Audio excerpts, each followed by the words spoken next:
Hi guys and welcome to the most popular car in Estonia. This is of course the Skoda Octavia.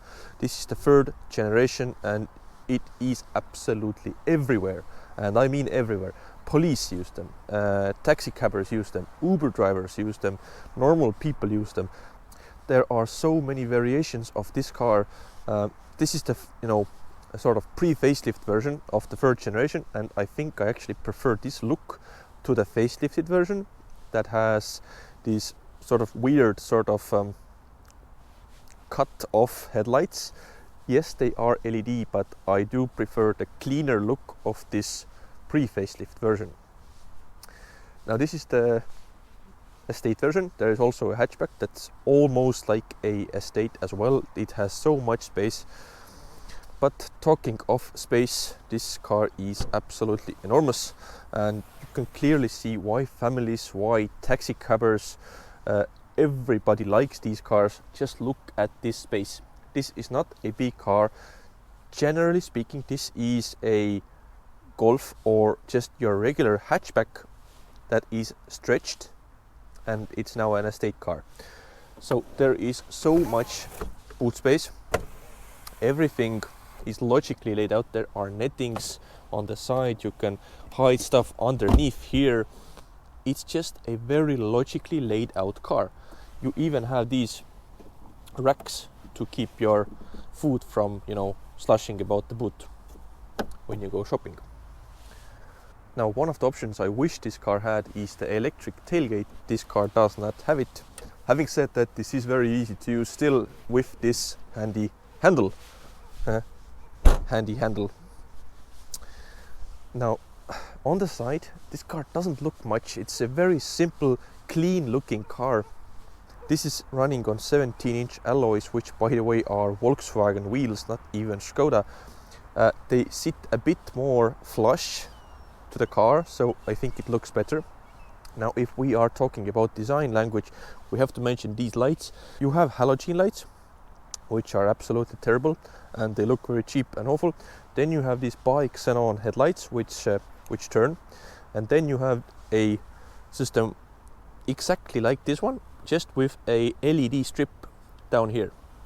I think it was introduced in 2015, maybe 2014, but some of the higher end cars got these LED strips.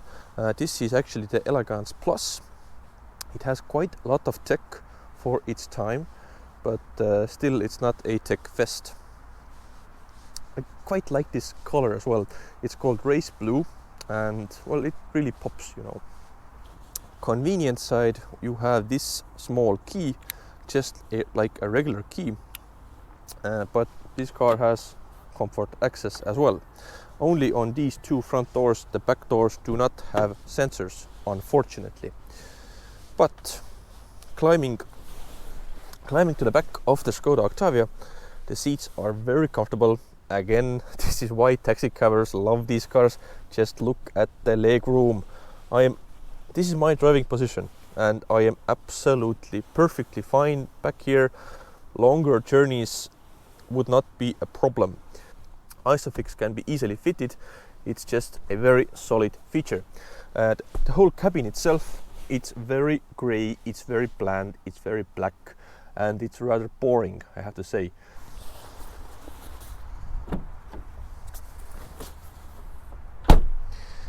Now let's take this puppy for a drive, shall we? To start the car, start-stop engine button is here. And it fires right up. So we have a absolutely gorgeous weather to do this video with. 3.5 degrees outside. Nice chilly November morning. It is actually Father's Day, by the way, so to all fathers out there, happy Father's Day. This is, by the way, my first Father's Day ever, so it's quite a big moment for me as well. I mentioned before that this is the most popular car in Estonia, and I am not joking. Since 2015, this has been either number 1, number 2, or at least in the top 5 cars of the most sold cars in Estonia, in different variations, of course. But this is a very, very popular car. This is a 1.8 liter TSI engine producing 132 kilowatts and quite a lot of Newton meters actually. I think it was around 300, maybe 270, 280, but it is very decent, I have to say. 0 to 100 should take 7.4 seconds. I do have my trackie with me, but it is absolutely pointless to try this car out because, let's be honest, it's front wheel drive, it doesn't have launch control, it is the winter time and I am running on winter tires and it is, well, freezing outside, so it won't make any of the claimed numbers, probably. But my butt dyno says that it is a fairly fast car. I think 7.5 might be actually doable in perfect conditions. The sound of this engine, actually it's really it's rotty. How is the driving feel and characteristics of the car, you might ask? Well, it's just a very typical car. Again, if you think of a car, this is how a car should drive. It's fairly comfortable, it rides over bumps rather smoothly, although it's from 2014. The suspension is keeping up very nicely. Gearbox works flawlessly, it's very fast, it's smooth around the city.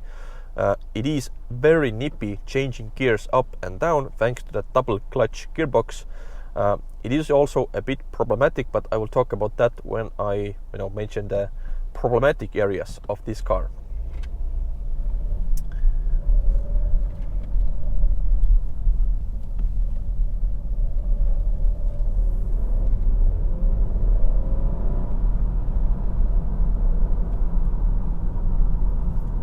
Yeah, it's very silent, running on winter tires as well.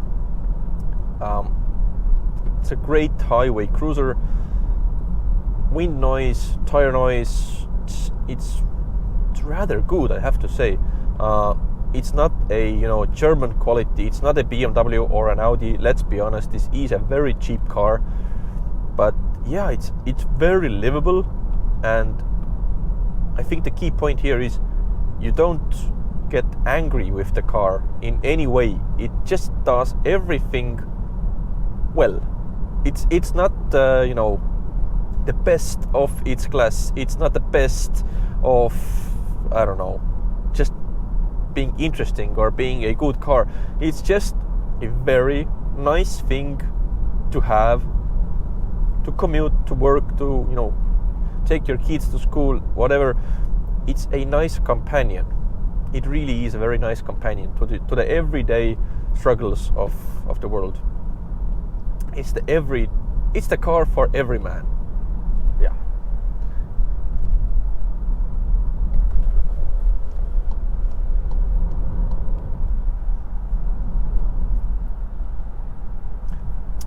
Of course, this car comes with a manual gearbox, but the DSG is the one to get, I think.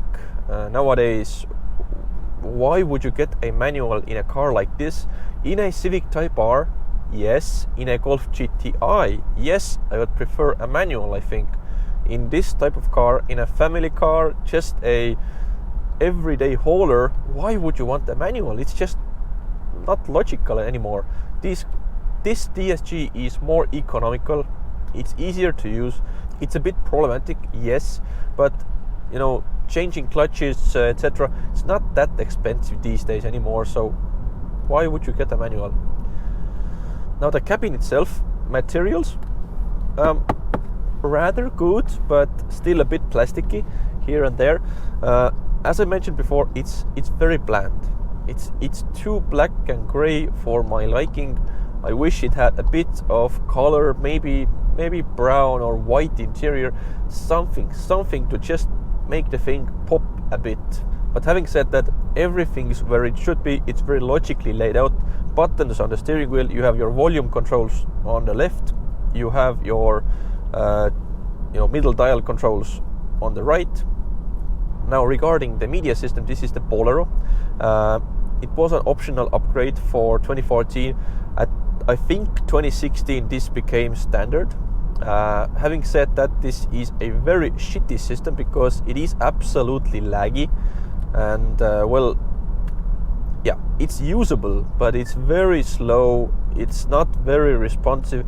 The touch screen, well, I wouldn't even call this a touch screen because you really have to just push, not even, you know, tap. It's borderline unusable while driving, I think. But again, it's a system, it works. You wouldn't use it much anyway. You would have Waze or Google Maps on your iPhone anyway, so this is how you would drive this car. Your phone here, just a music station selection down here, that's it. So it's not a big problem, but yeah, it's getting a bit old. Now, newer versions of the car got bigger screens, they got a lot better, so if you get the chance and you are looking at these cars, get one with a, I think it was Columbus navigation, or you have to get the facelifted version with a nicer big 8-inch screen. But if you are on a tight budget and you want a good car, this will work perfectly fine. By the way, speaking of this mount here, I have an iPhone 12 Pro. If you have any of the iPhone 12s, 13s, now newer, with this MagSafe connector, I had a real problem with the fact that I didn't want a case on my iPhone, but I wanted to have it here. And previously it wasn't possible because any, you know, mount I tried, it was either you have to put a, you know, sticker back here to have it magnetic. Okay, almost fine. But then you have other problems, like it's, you know, it's not a aesthetic thing anymore. iPhones are pretty, and yeah, it didn't work for me. If you wanted this, you know, clamp thingies, you have to use a case. This is the perfect solution. Basis, thank you so much. If you want to sponsor me, by the way, I'm happy to do so. But this product really works well. It really does. Climate control down here. Heated front windshield, by the way, nice option in the winter time. Heated seats. You can get heated steering wheels, etc. There were a lot of options back in the day. This is a fairly well-spec'd car, as I mentioned. Comfort access, xenon headlights, heated seats, a nicer stereo. So it's a bit upgraded from the most Bob standard version your taxi cabber or police officer would use.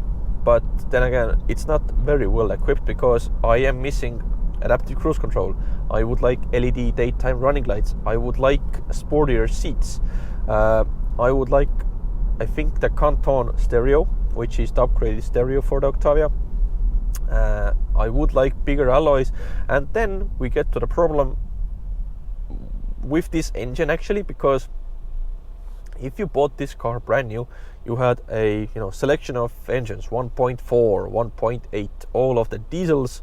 And when you were speccing up the car, this car, I think it was around 26,000 euros in 2014.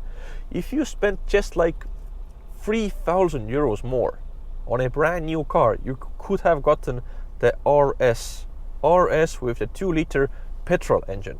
And by the way, that car would have all those options as standard already. So it would have been an absolute no-brainer for me to buy a RS rather than a rather sporty non-RS version.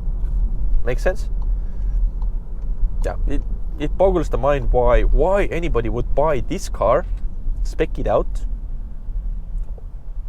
when you could have just bought a RS with all this kit as standard, because the RS got LED lights, the RS got a bigger stereo, it got better seats with sporty cloth inside, so it was just a much better all-rounder. Yeah,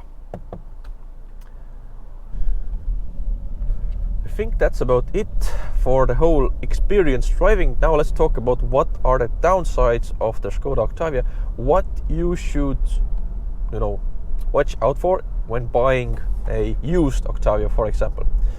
The DSG gearbox, for example, it will need a clutch replacement at some point of its life.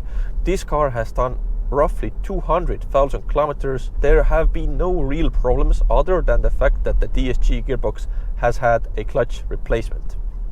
The engines might need a chain replacement sometime, but it is very rare, and generally speaking, these engines are bulletproof. very strong. Just maintain them as they should be, and they should work perfectly.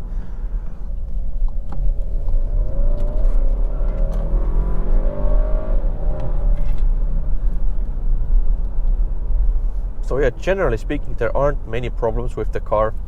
It's just a very, very good, usable, everyday car, and you won't get on anybody's nerve with this car.